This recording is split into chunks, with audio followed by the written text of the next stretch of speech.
What's happening, degenerates and boys? My name is KotyTang. Now, my history with Sonic dates back all the way to when I was a child, with Sonic 1 and 2 being the first games I ever truly played growing up. It's safe to say that I followed his journey through my entire life. Sonic is one of my hidden unhealthy obsessions, and it's one of the franchises I follow closer than anything else. So, to say I know way too much about these characters, the lore, and each storyline is kind of an understatement. When it comes to writing, I am a pretty heavy critic. I find that games, movies, and anime are often written like an author had one really cool idea and wanted to figure out how to get to that one part, but has never actually sat down to understand and study storytelling. Rather, it's faster and much easier to just copy what's popular. I agree. Sonic stories have never been anything stellar, but it had a sort of charm to the characters that kept me around even before Sonic transitioned to 3D. As for the comics, they have never interested me enough to actually read them. That is, until IDW hit the scene and nobody would shut up about how accurate the characters were and how much love was put into this thing. Now,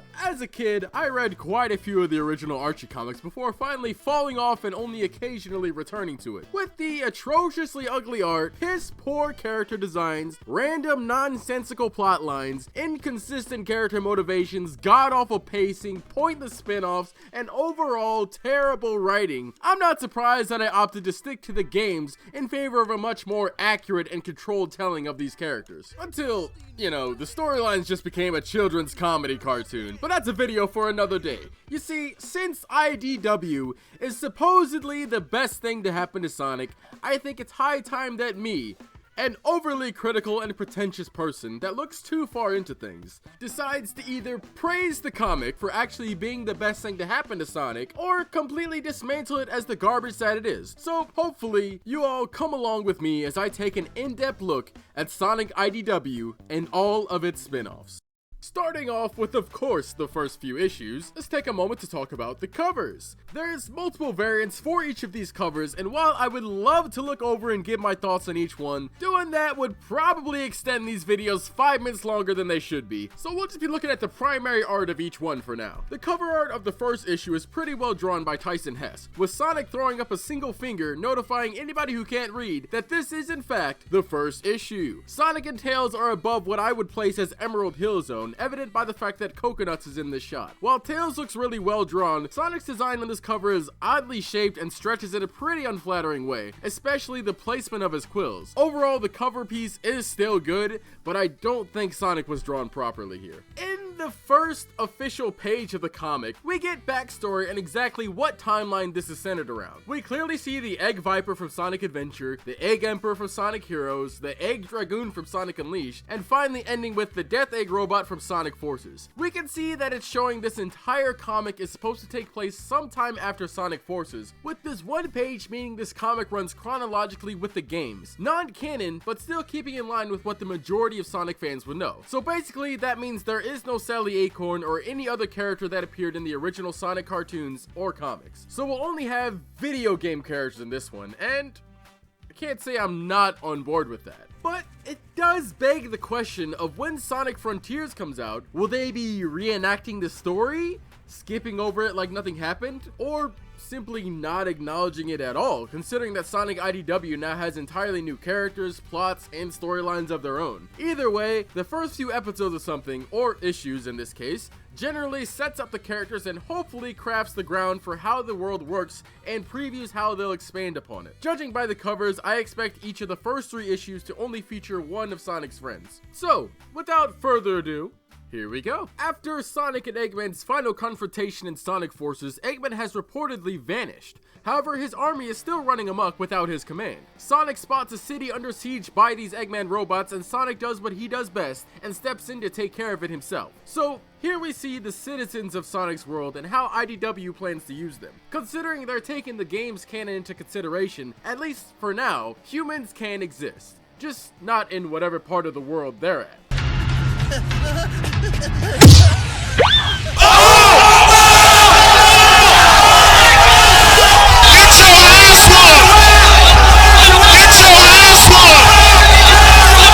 Honestly, what's the point in having weapons if you're just gonna let these robots knock them out of your hands so easily. So Sonic saves the useless citizens. They're apparently the town militia, but I guess they prioritized having absolutely zero training at all. We also see how the people in general view Sonic.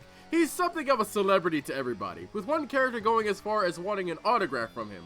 We also get to see how Sonic's personality will be handled through much of the comic. Sonic instantly comes off as a fast-acting, always-on-the-move jokester who doesn't shy away from danger. And I think that's extremely accurate to Sonic's character. But then this scene happens, and really, it makes no sense. So, Sonic is the fastest thing alive. He's running away from these badniks. They seem to have a good amount of speed, enough to moderately keep up with Sonic even. In fact, one of the badniks even end up catching up to Sonic and are about to squash him when out of nowhere...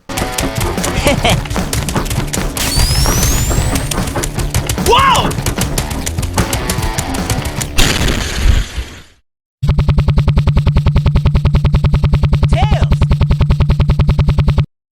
Yup, Tails shows up and he saves Sonic's life. The entire sequence is so contrived and only serves to introduce Tails in an ironically lore-breaking way. Let me explain how very simply first. This scene carelessly shows that Tails is faster than Sonic. Now that may sound crazy, but listen, up until this point, Tails has not been seen, and according to the dialogue given on that same page, Tails was definitely not in the town. Sonic can go from 0 to 100 miles per hour or more at the drop of a dime, meaning in no setting would these badniks ever keep up with Sonic. And if he was trying to get away from certain death, you'd think he'd be going a little faster than a casual run. So already Sonic's speed was just nerfed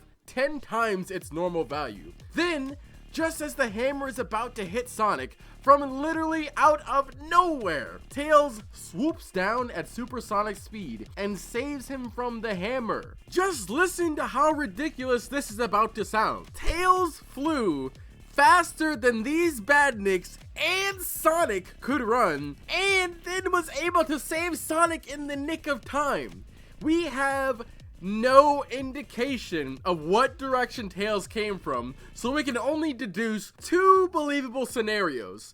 First, it's possible that Tails waited off-screen somewhere for Sonic and the badniks to get close enough, then went diagonal towards Sonic, which again means he would have had to been faster than the badniks and Sonic, because if he just went in a straight line across, he would completely miss them, and if he came directly at him, that would mean that he immediately changed his trajectory mid-save to fly ahead of the robots instead of behind them. Or 2, Tails went from somewhere outside the village, saw Sonic was in trouble, and flew faster than the speed of light itself just to save him. You might ask, why is this such a problem? Well, it's always a terrible decision to nerf your characters just to create this contrived introduction of another character.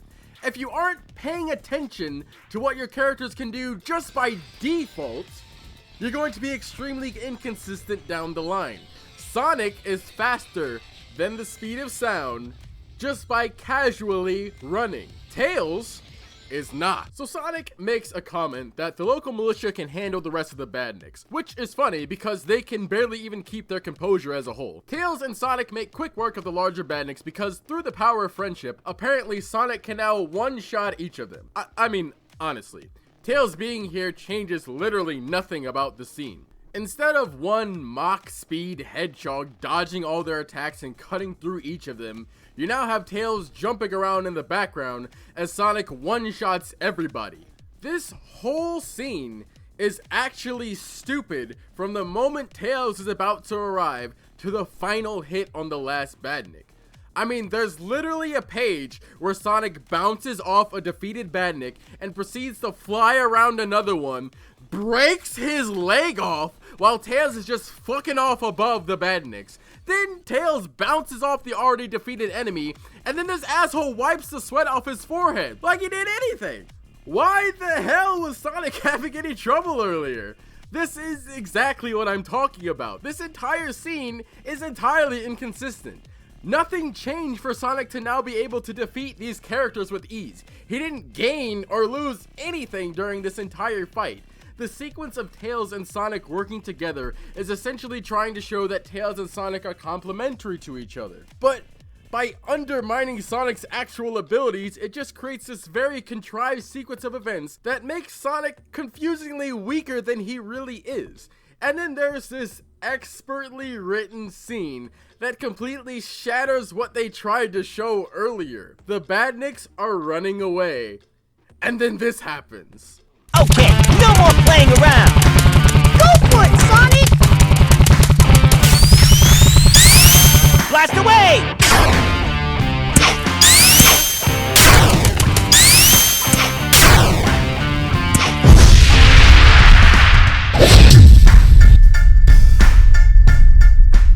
All of Sonic's speed just returns and he one-shots the badnik with literally zero assistance from Tails. Am I the only one noticing this? This next part is just basic defense of a city. Tails flies over to close the town's entrances and it successfully blocks the badniks from leaving. Question. Why the hell were these doors open at all? Especially if there's an invasion happening. You would assume they'd have locked this place down to prevent any further reinforcements, or worse, stronger badniks from entering the town. I suppose that's the only accurate thing that's happened so far, as the militia was literally afraid to even do their job and defend the city at all. So, after that debacle, we're able to be introduced to Tails properly, as well as the dynamic of their friendship.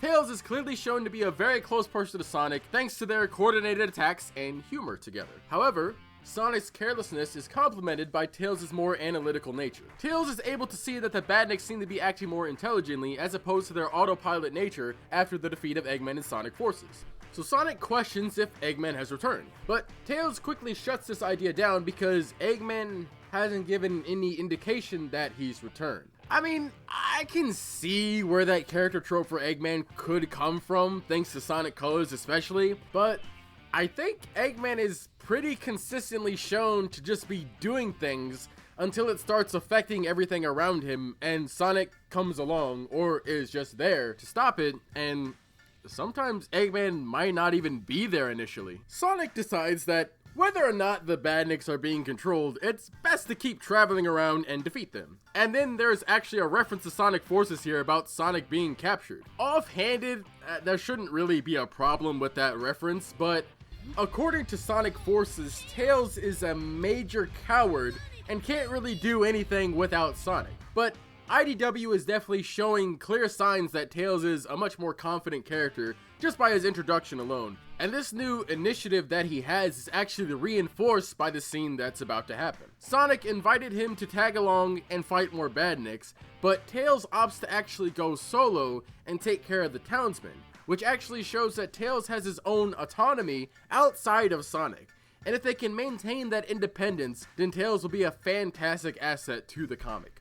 In the final page of issue 1, we're introduced to the villain of the current saga, which is, of course, Dr. Eggman. It's shown that he's been watching Sonic and is leading him around by developing badniks at specific locations to get Sonic's attention. I'm not sure how he's going to spread the word about Sonic's deeds to the Resistance. I also find it interesting that Eggman talks about 2 hedgehogs rather than 3, as Shadow is still a character, but in this scene he's just talking about Amy and Sonic. Well, that doesn't matter because we're moving on. Issue 2. The cover of this issue is basically a continuation of the last, with Sonic throwing up 2 fingers to indicate the second issue of the comic. Sonic is drawn a trillion times better here, by the same artist, Tyson Hesse, and Amy is drawn really well too, though I'm not sure that either of them are ready to fight these buzzers in the background. The issue opens with Sonic fighting this crab-like robot, so Sonic fighting these enormous creatures isn't a problem just yet, as we're basically showing off what Sonic is capable of and what his character is about. He's able to slay these enormous enemies without really putting any effort at all, which is actually dangerous because while it looks cool, it creates a vast power issue. Because while Sonic can slay these giant-sized badniks, even this one as tall as a skyscraper with ease, it won't make sense if his attacks don't have as much effect on smaller, not as resilient enemies. But without showing exactly what badniks like this crab thing can do, it can help to not exactly show the divide in power. I'm basically saying I hope Sonic gets his ass handed to him in some way regularly, enough for us to see that he's not God tier. Otherwise, we'll know that whenever Sonic is on a page, there's no actual threat. What?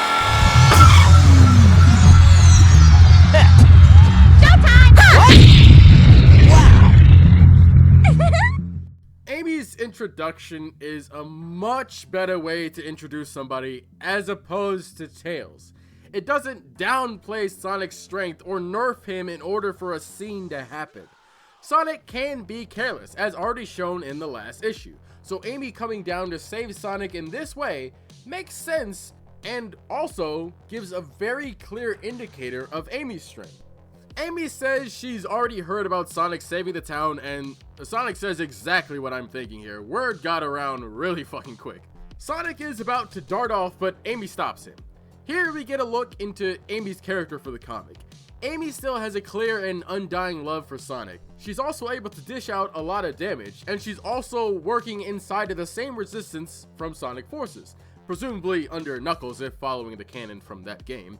It turns out that she came all the way out here to find and invite Sonic to join their cause, and who better to recruit Sonic than somebody he can't stand to be around? I mean, just look at how pissed off Sonic is talking to this woman. Sonic, of course, denies her request to join as he's too focused on what Tails had told him earlier, about the badniks being organized with no sign of Dr. Eggman, so he'd much rather keep saving people and hope to eventually find out what's going on in his own way. But then the town is under attack by another contingent of badniks, and here a new trait of Amy really shines. As Sonic is off taking out as many badniks as he can, Amy is directing everybody in the town and positioning them in defensive areas so that they can properly defend the town.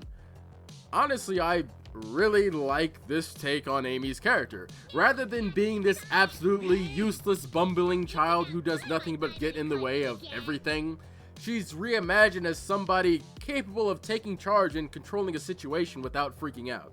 After Amy's direction successfully takes out the first wave, the town is in a good position to defend itself, allowing Sonic and Amy to team up together to go find the source of the oncoming badniks, attacking any stragglers they find on the way.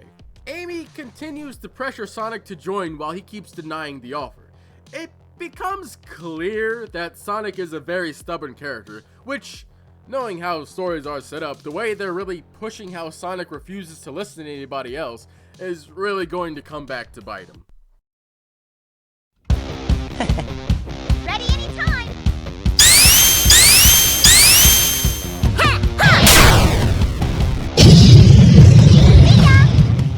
So, this is pretty much what I was talking about earlier. Sonic's pure resilience to things is pretty fucking nuts. The two come across the source of the army attacking the town, and it's a dropship. Sonic suggests that Amy literally launches him into the ship, which blows it up. She ended up throwing Sonic directly into the power cell of the ship. He's definitely hurt, but nothing more than a few scratches. So, you're telling me that Sonic essentially went directly into the source of a ship's entire power, exploded from within, and just walked away with the tee-hee? There ain't no way Sonic is not completely out of commission after that. That's just cartoony nonsense. After that, we get a shot of Sonic from Amy's POV to see this absolute sex symbol of a furry that is Sonic. And he literally explains to the audience the entirety of his character, all while casually referencing his theme song from the Sonic Adventure series. I mean, accurate depiction of the song, and I'll give it a pass for its proper usage and flow of the dialogue. He is answering Amy's question after all. This time, Sonic offers for Amy to join him, but she says the Resistance needs her back at HQ. Then she tells him about Knuckles being in the town to the south. The final page of issue 2 returns to Dr. Eggman and gives his thoughts about how much Amy has grown, which you would assume he'd know considering he fought her and the rest of the team just a few months ago while she was in the Resistance. He also says that Sonic is deviating from the projected path, so assumingly he was definitely supposed to die in that town, but at the same time, Eggman is the one coordinating these attacks, so the fact that Knuckles is in the South Town fighting robots would mean that he literally ordered them there. So, in what way is Sonic deviating from the path? Why not just launch everything at that one town if you wanted to stomp Sonic out, rather than separate them into two armies? And if he's going to fight the army to the south, then he's still on your designated path. He just didn't die in the second roadblock you set for him. Eggman saying Sonic deviated from the path literally doesn't make any sense. Also, two of the worst Sonic characters appear with Orbot and Cubot. And we're given a tease to IDW's first OCs. These guys, who have their mugshots plastered on whatever the hell Orbot is supposed to be holding here. On to issue 3. This is one of my favorite covers so far. Remembering that Knuckles is one of the original rivals for Sonic is always nostalgic, and I wish that the media would explore the dynamic between these two much more. That isn't to say that Shadow isn't a great rival for Sonic. I've always seen Shadow to be the chaotic spectrum to Sonic's neutral spectrum. He's a clear anti-hero, and he doesn't work to change what Sonic already knows. Instead, Shadow works better to reinforce Sonic's already established belief standard. Sonic and Shadow force the other to pick a side that matches their beliefs and stick to it. And that's why they work really well as rivals. It's a clash of ideology. Although Shadow means well and cares about the world, he doesn't have the same heroic care that Sonic or Knuckles has, and is a lot more callous. Knuckles is on the neutral spectrum, like Sonic. Instead of a clash in ideologies, it's more of a friendly competition-based rivalry that should influence both Sonic and Knuckles to constantly get better in everything. They're extremely similar people with slight differences. Sonic's laid-back attitude, Knuckles' hot-headed nature, their color scheme, all the way to Knuckles preferring his fist over his feet. While Shadow has chaos powers that Sonic literally cannot do outside of Supersonic, Knuckles and Sonic are both grounded characters, only able to use their natural strengths against each other. Their personalities also clash in a more complementary way, because Knuckles isn't an anti-hero. He's very much about helping and protecting people just like Sonic. Sonic and Knuckles are just a great example of a dynamic friendship that I feel is rarely explored past the implication of everybody already knowing that they've been friends for a while. Oh, and also, this is the best cover so far because it's absolutely brimming with expression that tells you everything about the characters just from a glance. So now we arrive at the best defended town of this whole area, with walls pulled straight from Attack on Titan.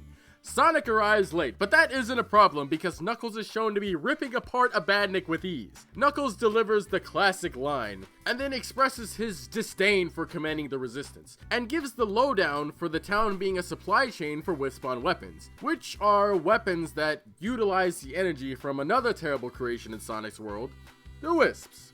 It's a pretty decent introduction to Knuckles, though I think they should have started it around the time when Knuckles was actually fighting the robot to see more of how he fights compared to Sonic. But regardless, Knuckles appears as a very strong friend to Sonic, taking down at least one super badnik that's as tall as the town's walls single-handedly. Like Sonic, he's presented as somebody who would rather relax than deal with a bunch of rules and regulations, and much like Sonic, he gets impatient quickly and wants to act immediately. But you can tell there's a more serious, no bullshit attitude to him, simply based on his expression in comparison to Sonic. Knuckles demands that the town let him in for defeating the robots, but they refuse and won't explain why. Sonic and Knuckles won't take no for an answer and decide to let themselves into the place. All the townsmen freak out that Sonic and Knuckles just entered the village and explain that somebody has stolen the Wisp and Wisp-on weapons, so they're defenseless. It's revealed that these two heathens tricked the town and made them think they'll be helping them, but instead ended up taking control of the whole town. I mean, honestly, I'm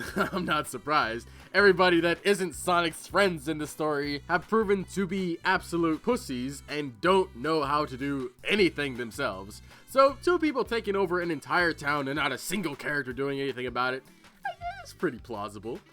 They've also confirmed that the badniks are all outside the walls, so it's not like anybody is stopping the townsmen from just stealing the weapons back and defeating them. But, you know, Sonic and Knuckles head for the supply depot and find all the weapons in Wisp in one spot. Knuckles gives this random exposition for why Wisps are okay with being stuck in a pod like a Pokemon.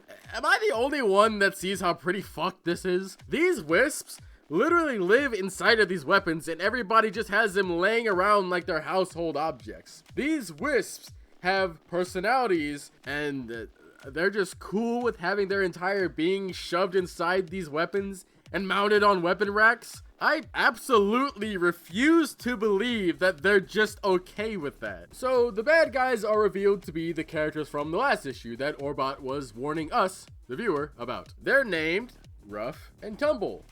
These absolute assholes start Team Rocket style rapping and Sonic just simply cannot keep it together. But thanks to Knuckles, he snapped back to the situation at hand and the 4 clash in the supply depot. Knuckles and Sonic are able to get the upper hand until Knuckles literally gets farted on and Knuckles ain't having that shit, so he whack-a-moles this dude into the floorboard. Can I just say that Sonic's spin dash is able to cut directly through metal. So unless he's trying to kill these two, he probably should resort to using his fist and feet. But clearly Sonic is able to choose whenever his metal-splitting spines are deadly or not. After a pathetic defeat, Rough and Tumble pick up some of the Wisp-on weapons laying around, and Sonic in response calls upon the Wisps to retaliate against them.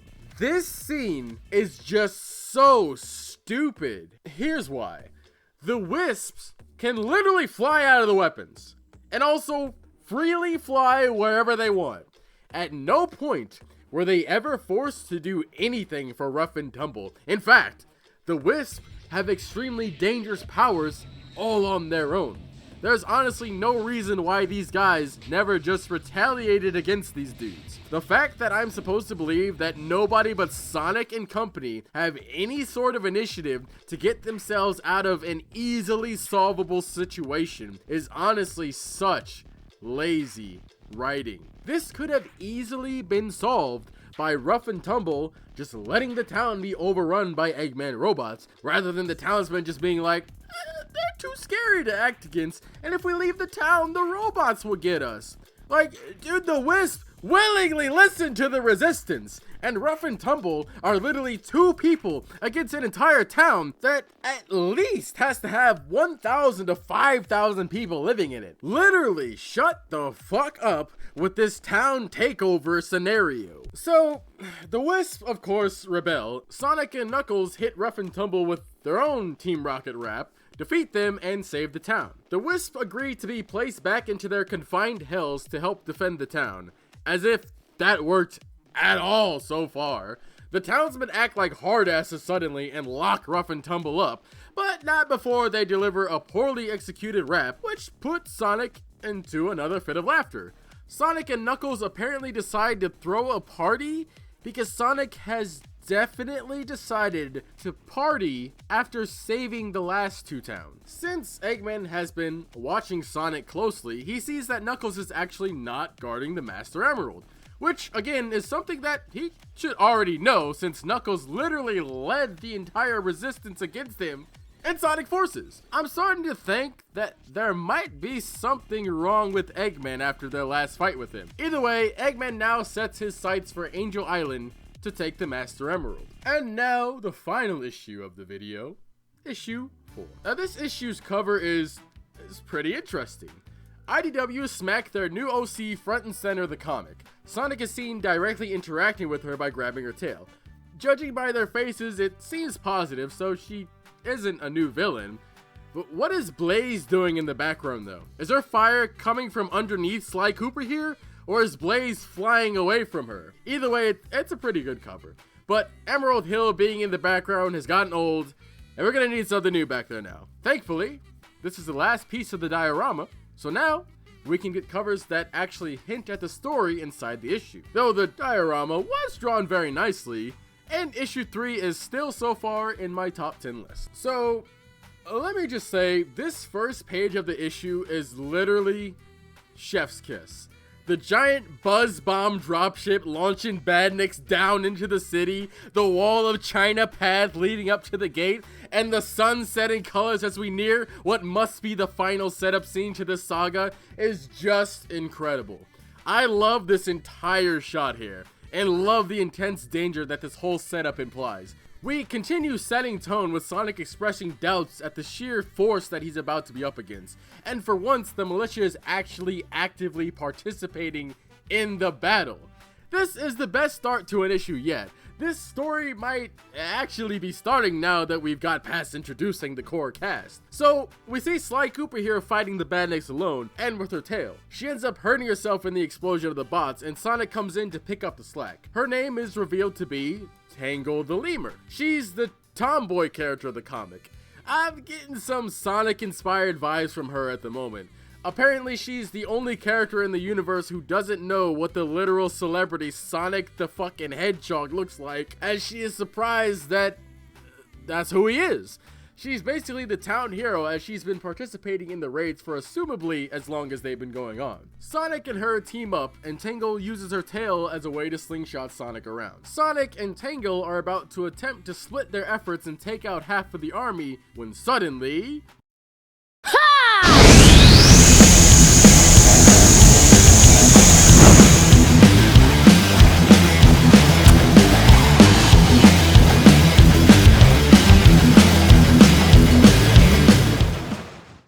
Motherfucking Blaze, dude! If you want to see an OP Sonic character that rivals Shadow in raw power, look no further than this fire-spewing cat from another dimension. No, I didn't like that. No, I don't like this cringy anime thing you guys drew here. But fucking Blaze, dude! So Blaze begins absolutely wrecking all the robots by herself until they get the motherfucking giant Motobug, allowing Tangle and Sonic to join in. Even with the efforts of the three, the dropship is dropping way too many badniks at once, and they're struggling to keep up. The dropship is just out of reach for Blaze, but thankfully... Come over here. Let's go! Here we go! Oh, no. Okay, all together. Hold on. All right! Yeah! You're gonna pay for this! You don't. You're mine! Catch me if you can!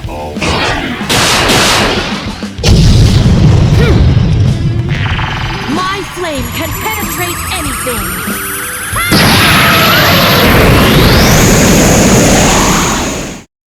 Tangle is able to offer her tail as a slingshot. Once they're close enough, Blaze tosses Sonic inside the dropship, and Sonic breaks it from the inside, and it starts plummeting to the ground. But that just isn't enough for Blaze, because she launches a fucking Kamehameha wave at the dropship, with Sonic still inside, blowing it to pieces. Alright, guys, I get it. I really get it. It's supposed to be a silly scene where Sonic is completely dazed from the attack, but not once, but twice has Sonic been directly inside of a literal explosion of a giant mechanical being, and he's come out completely fine. Just a little comedy gag worth of damage. I get that it's a really cool scene, but you cannot just have Sonic being blown up and then act like that shit did not just happen. Literally, all you had to do was make Sonic jump out of the bug and then have Blaze Gallic gun that shit to smithereens. We cannot have Sonic being invincible if you want me to genuinely believe that he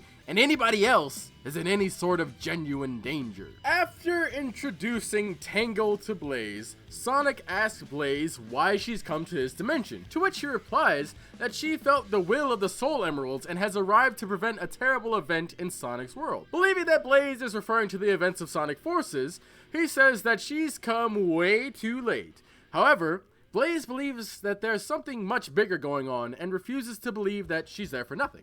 But considering that the robots are mobilizing with the clear director and multiple towns are being attacked, I don't think there's any reason for Sonic to be acting like everything's fine. Tangle makes a great point that Sonic is just forgot about apparently, which is bringing up that the robots have a leader, clearly, Blaze decides to stick around Tangle's hometown to help put out the flames while Sonic continues searching for who's behind all this mess. However, elsewhere, Dr. Eggman seems to be hiding out in somebody's house. What the fuck? This man has just been operating inside of somebody's private domicile and nobody said a thing? Sub, like, leave a comment, follow me on Twitter. Okay, bye.